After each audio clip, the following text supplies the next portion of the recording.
Something a little bit different today. A while back, I read an article describing the evolution of organized societies, and it came up with some fun little numerical associations between levels of technological development, agriculture, and ultimately governance to construct a model of history.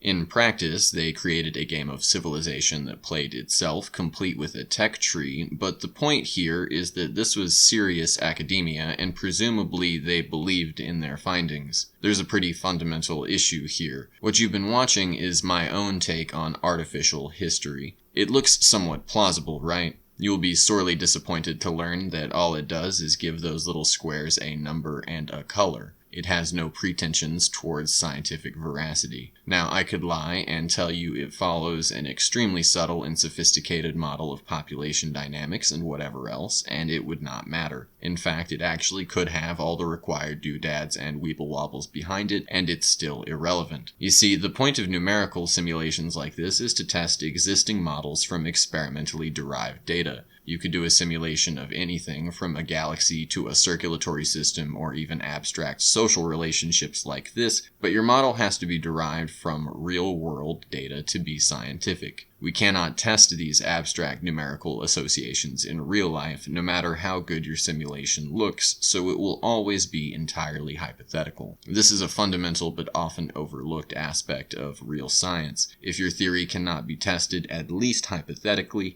it has no place. This is why things like the simulation hypothesis, creationism, and psychic powers are described as unscientific. But wait, you might be saying, those things can't even be simulated, and you're right. But the deluge can, and the lunar bukkake, and Lamarckian evolution. But since those cannot be tested against or they fail to stand up to real-world data, they are also unscientific. Hopefully this clears up some misconceptions. Thank you for watching. Shout out if you recognize this abomination, and if you enjoyed this video, have any questions or comments, or just want to take a deeper look at the writhing mass of colors on the screen, please like, subscribe, and leave a comment below.